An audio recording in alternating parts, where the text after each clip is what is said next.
What's up, Diva Nation? I'm Gary Cook, and we're here with a pay-per-view review.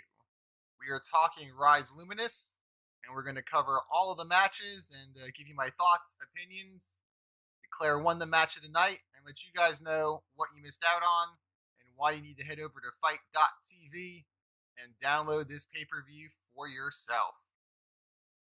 But before we jump into that, I just wanted to say that this past week was a sad day in the world of women's wrestling. We had the death of Ashley Massaro.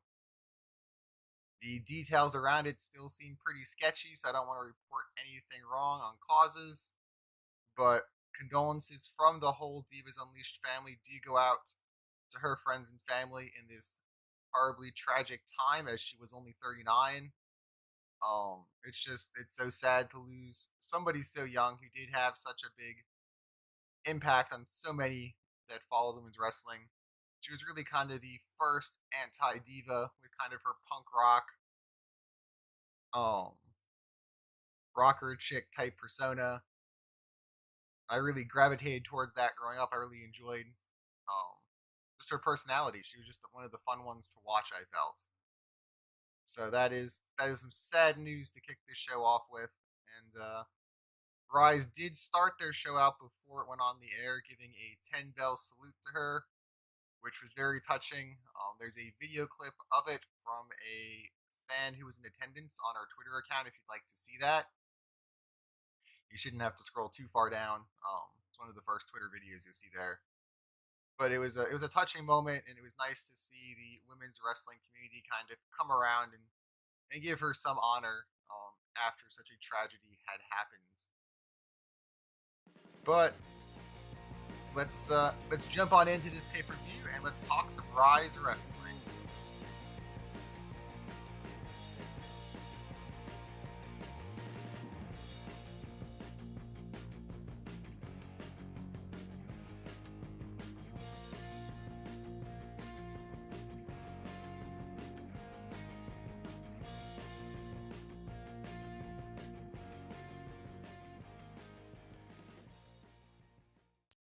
All right, guys, let's jump right in here to Rise Luminous.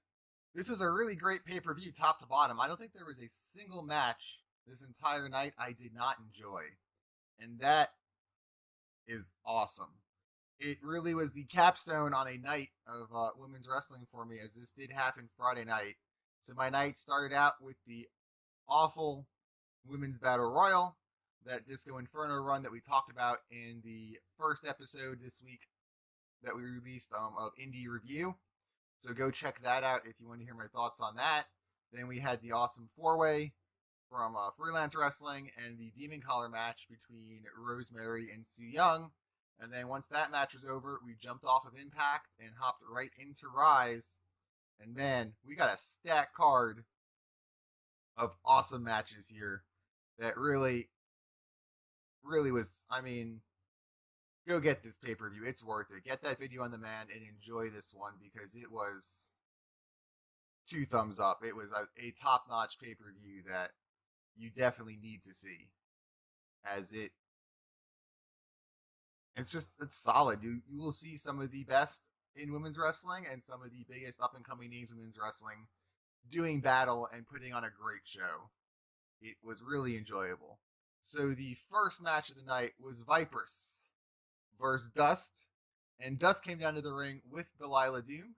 The Hive was here in force, minus one member who we saw earlier in a Twitter video was taken out before she could even leave her house by Cherry Bomb. So that left us with just 3 members of the Hive at the events. I'm still getting used to Delilah Doom being a heel. I'm used to her kind of over-the-top, fun-loving 80s persona. But throughout the course of this night, she definitely cemented herself as belonging in the Hive and showing she could be a great heel. She did really well in this match of helping out Dust, doing the typical heel partner tactics, attacking Vipers when she was on the outside, pulling Dust out when there was a pin attempt, and things are falling off my wall behind me. We will have to attach that photo better after this. I guess that new sticky tape stuff I got to hold some of those up is not sticking quite so well. So, we'll fix that after the video. For those of you listening, we just lost a photo off the backdrop wall behind me that you get to see if you watch the YouTube version of this show. And so that's exciting. But as I was saying, is Delilah really started coming into her own as a heel here. I quite enjoyed it. And Dust as a whole has become one of my favorites to watch. She's just really strong in the ring. She's really solid at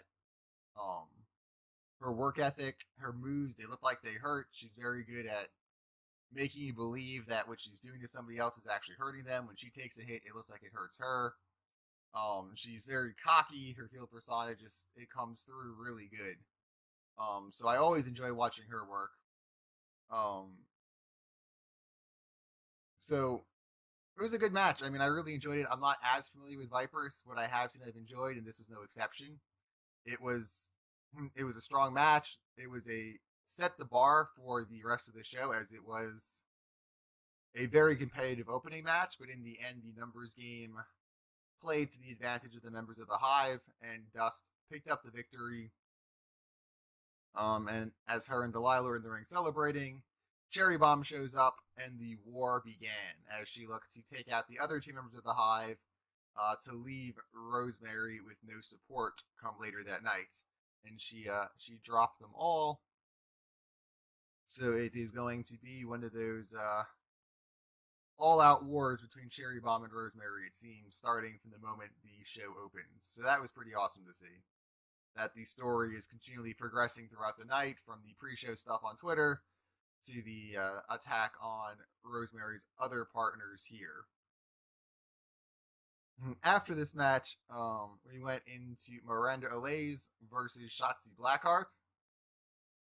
This was definitely a one-sided match as far as the fans went. The fans were all strongly behind Shotzi. The ballsy one had all the energy in her corner, and the superstar was not very happy about this at all. It was a very competitive match, but it took a while to get to that point. In the beginning, Miranda was kind of playing the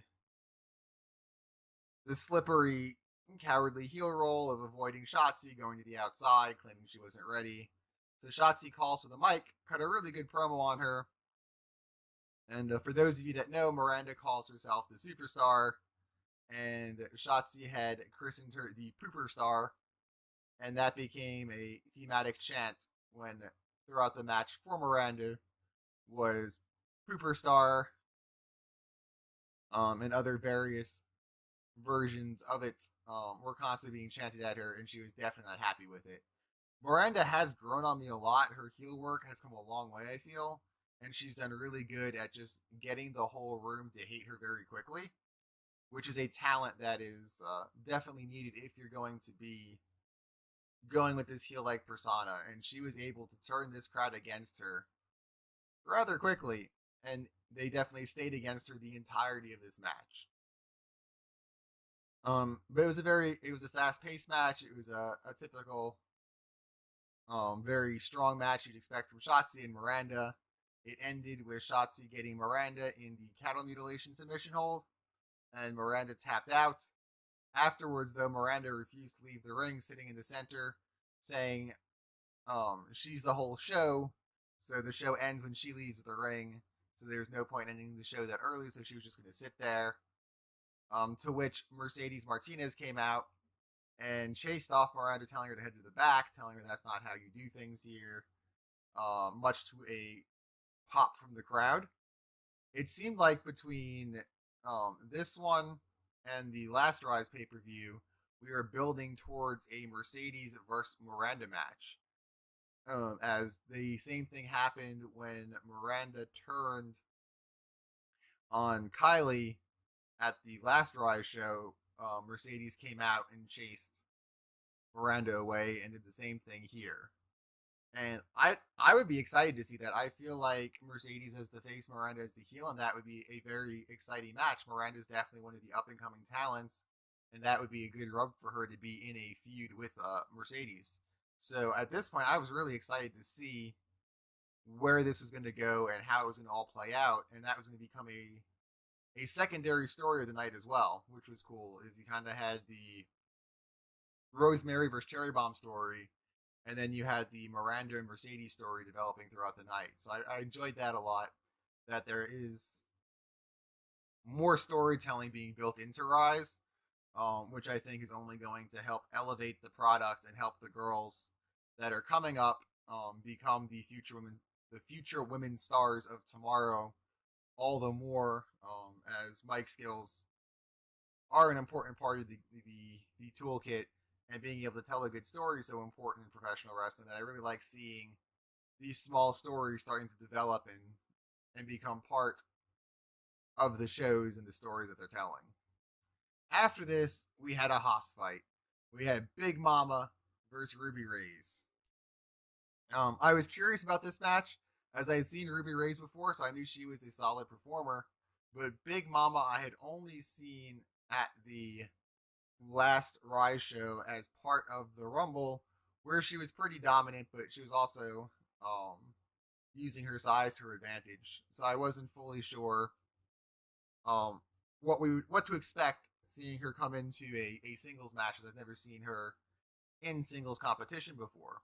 But this was a great fight. They both played off the fact that they were pretty much on equal footing, and that's not something either one is used to. They're each used to being the bigger woman in the match and being able to kind of manhandle those that they come up against. So they did really good at kind of selling the feeling each other out, figuring out how to take down somebody the own size as them. Big Mama lifted and slammed Ruby at one point, which had Ruby looking very shocked. And then Big Mama went up to do something off the ropes, and Ruby managed to recover and hit a huge power bomb off the ropes, which looked like it shook the entire ring, and it looked impactful as it was supposed to look visually with how the ring and the crowd reacted to it. The match ended with Big Mama hitting an earthquake splash off of the second rope onto Ruby for the 3 count. Very solid match, as I said. Nothing super standoutish about it, but there was nothing that made you go, It kept with the pace, it kept the intensity of the night up and going, and that was what it needs to do in the middle of the card. It was a solid middle of the card match. It highlighted both women really well, and I'm excited to see more of Big Mama in Rise and see what she brings to the table as we start seeing her against some more diverse competition. I'd be curious to see how she does, both winning and losing against smaller opponents, and how that plays out in singles competition, and not just in these really cool Haas fights like this one was. After this, we had the Bayviver series, a 8-woman tag match that was elimination based.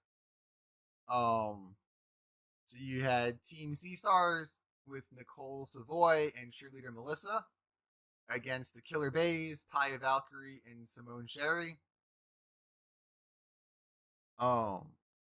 Really cool entrance by Team Sea Stars and Nicole Savoy. They came out singing karaoke, and Ashley Vox had a mic in one hand and her cell phone in the other that she kept double checking lyrics on at times, it just added to the humorous nature of the whole karaoke entrance. Was watching her check her phone at times to get the lyrics down as she was singing. She did not miss any words, so she pulled it off beautifully. And then after what was a very long intro of a very fun karaoke section, the match got underway. The match built pretty quick to being a 2-on-2 match between Team Sea Stars and the Killer Bays. They let the other 4 women kind of get their spotlight early on, so that they could kind of really do a tag team clinic for the ending of it, which I thought was really cool. Nicole Savoy scored the first pin and eliminated Simone Cherie to give the non-blonde team the advantage. Taya Valkyrie came in though and took out Nicole Savoy pretty quickly. their back and forth exchange was really strong, though. I would really love to see a Nicole Savoy versus a Taya Valkyrie one-on-one match with a proper time lot for them to work in. I feel like the two of them could put something really amazing together because their styles seem to mesh really well, and they had a really good flow going just for this small exchange that they had going on in the middle of this match. So I'd be really interested to see somebody book that. That that's kind of become a dream match I didn't know I wanted. That I kind of have become a huge fan of wanting just because I saw this small exchange here.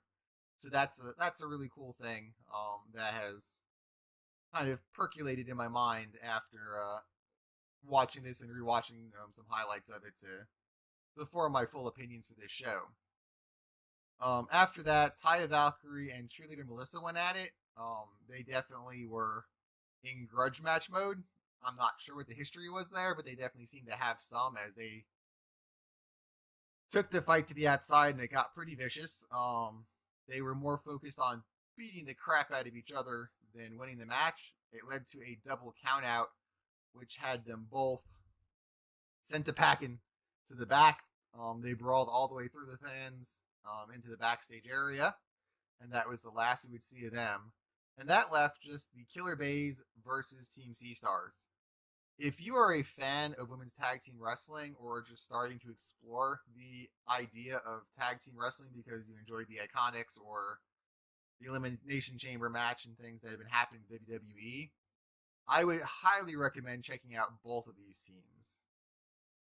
I'm not as familiar with the Killer Bays, but what I have seen of theirs has always been really good. Team Sea Stars are probably my favorite tag team going, hands down. As much as I love the Iconics, Team Sea Stars just trumps them by quite a bit, I'd say, because they're a lot of fun. They're really smooth in the ring together, and what I like about them is they have um that typical two different styles of working, which I feel like is missing a lot in um tag team wrestling right now, especially in the WWE. Like when you look at the Iconics, their styles are very much the same. They both use kind of the same move sets. Same thing with the Samoan Slaughterhouse. They have a very similar style of wrestling. Um, and there's not much diversity there. Beth Phoenix and Talia, they both are very power based or submission based and not really hugely different in how they work and play off each other. I mean, probably Fire and Desire have the most differences in their work, where you have Sonya, who's more that MMA kickboxing side, and Mandy, who's more of your kind of just flashy, look at me style of wrestling. But what I like about Team Sea Stars is you have Ashley Vox, who's just high energy, high risk, high reward, kind of just throws her heart in the ring and goes at it, even though she's usually the smaller one in the ring. And then you have Delmy, who comes in and just kind of clears house and is definitely more of the powerhouse of the two and makes up for what Ashley can't pick up. She picks up and tosses it out for her. And I like that dynamic a lot. It works really well for them. So Team Sea Stars and the Killer Bays, they put on a clinic of tag team wrestling, which was just a lot of fun to see. There's a really cool spot where Delmy had one of the Killer Bays um, laying across her knees in kind of like a submission thing where she was laying on her back. She had her knees up. She had one of the girls kind of holding her bent across like that. And Ashley went to the top rope and hit a senton off the top rope across the midsection of one of the Killer Bays that was there. And it looked really cool. It was a great tag team maneuver. The ending of this match was really amazing too, that I really enjoyed it, and I thought it was a great way to end this elimination style match. Is both Delmy and Ashley got the Killer Bays into submission holds right in the center of the ring, and we got a double count, double tap outs for the win, giving the non-blondes the victory in the second annual Bay Viver series here at Rise Luminous. But this is a fantastic match. The ending of it is just as I said, it's just a clinic on tag team wrestling and what women's tag team wrestling could be. And it was just beautifully executed. I highly recommend checking that one out. That was, yeah, I'd say that one's probably my match of the night. Just because of the ending sequence between those two teams. The early stuff was all good and solid, but I really got into the match when it was down to just the two tag teams, and they just kind of got to go at it and just really show off their double team maneuvers and how well they both work as a team. I would love to see more Killer Bay versus Team Sea Stars in the future, as I feel like they meshed really well and they just put on an amazing tag team match that I would love to see more of. After that, we got Madison Rain versus Mercedes Martinez. This match was really good as he had two veterans of the ring just going at it.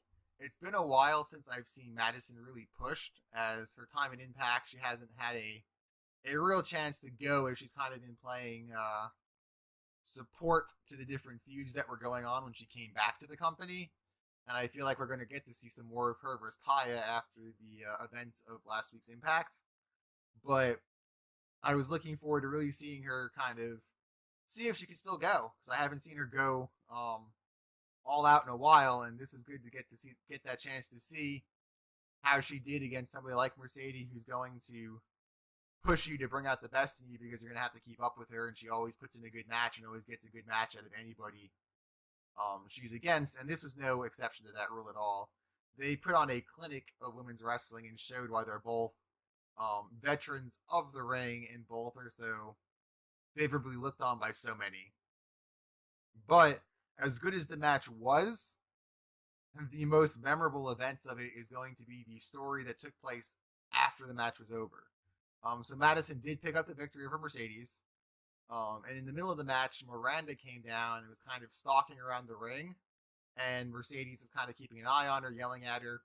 And it very much seemed like we were going to see Miranda looking to get back at Mercedes for kind of bossing her around earlier and forcing her out of the ring. Well, Madison wins, and then Miranda slides in the ring. You kind of expected her to go for Mercedes, but she goes and she lays out Madison and goes to leave the ring. But Mercedes pretty much grabs the mic, calls her back to the ring, and tells her they're not finished with this, that this needs to be handled properly. Mercedes cuts a promo, and then mid promo, we kind of get a swerve that nobody, I think, saw coming, where Mercedes basically told Miranda, if you're going to attack somebody, do it right and beat them down proper. And we see Miranda dive back onto Madison Rain and just deliver a flurry of mounted punches on her, and give her a good proper beatdown. Afterwards, the crowd was all kind of shocked and not really sure, which was a great swerve to see happen that nobody saw coming. Mercedes tells Miranda that the best thing about Rise is you get to see the up and coming talent, you get to see who has the potential to go places, and that Mercedes has decided that Miranda, has the tools needed to go to the next level. And that Mercedes is going to take Miranda under her wing, and the Latina superstars are going to run roughshod over Rise, and she is going to teach Miranda everything she knows. This was quite the swerve. I was excited earlier for the idea of a Mercedes versus Miranda match, but the idea of them working together just to run wild over Rise, that's really exciting too, and I'm all here for that. I'm curious to see where this goes. The next event for Rise that I know of is Pride and Joy in Chicago in June next month. So I'm curious to see how this story continues to progress, if it gets picked up on there, and if we get to see more development of Miranda kind of becoming the protege of Mercedes Martinez. So I'm very excited to see where that goes. It was a great match, but I feel like the story after is what I remember more than the match, as that was such a huge swerve. It caught me off guard, and I wasn't expecting that at all. So bravos on a for catching everybody off guard with that one, Rise, and telling a great story that I'm now more invested in, more interesting to see where that goes. Next up, we had our title match of Zoe Lucas, the defending champion, against Big Swole Ariel Monroe. Zoe did not have any of her new nation with her, so this was going to be a title defense without any of her friends there to help her out and help soften up her opponent for her, which seemed to have a lot of people feeling like it favored Ariel Monroe. But there was some really good psychology in this match. We were let known through the commentary that Ariel Monroe had hurt her knee during the Rumble match they had the last Rise, and that was what allowed Zoe to pick up the win there in Ariel's eyes. And she wasn't 100% recovered, but she was back to ring working shape.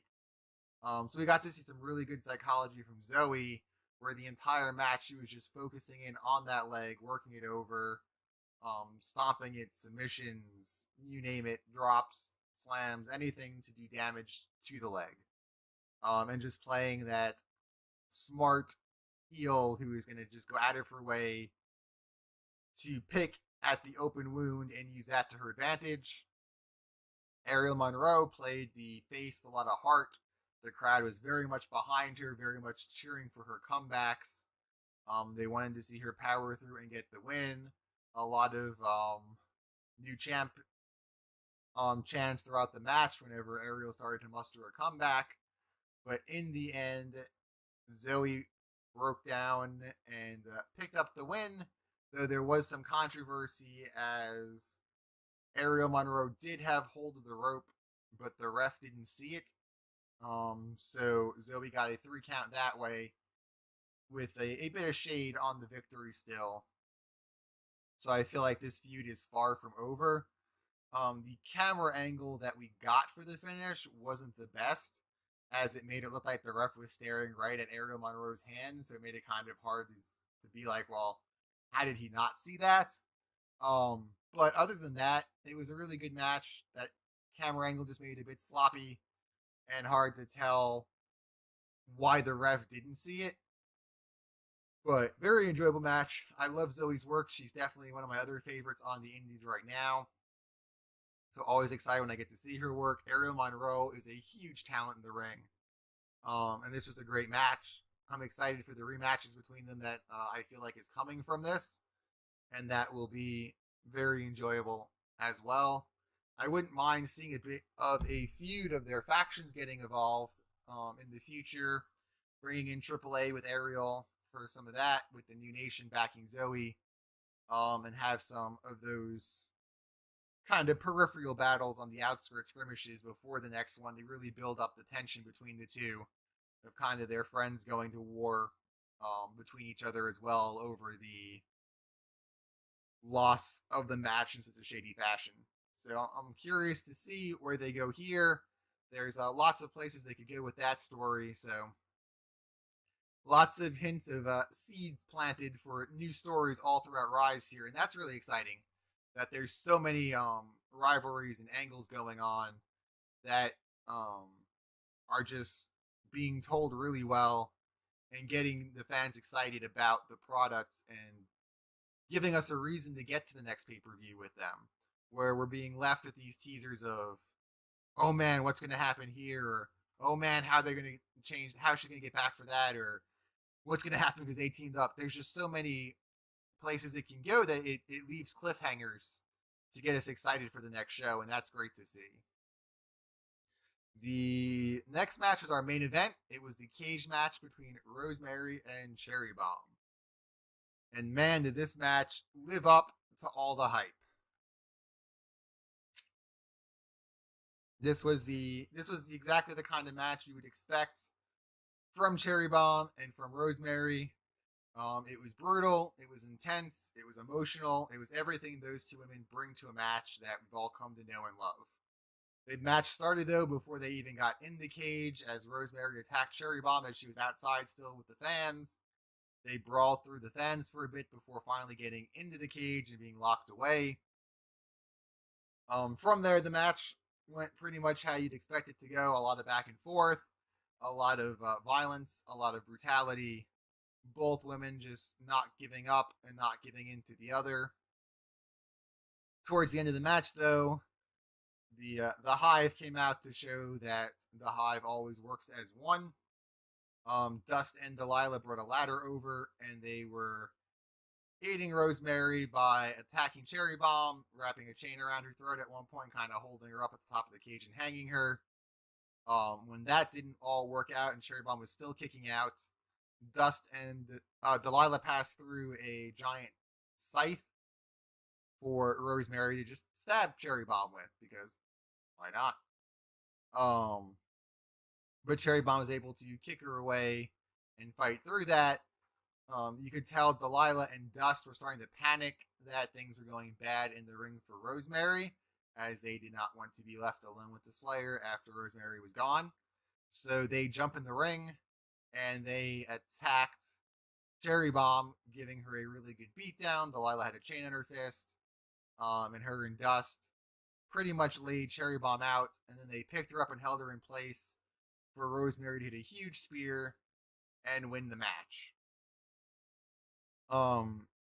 This match kind of felt like it was being promoted as the end of the saga, but at the end, Dust and Delilah carried Cherry Bomb out of the ring and took her to the back. So I don't feel like this is the end of the saga so much as the closing of another chapter.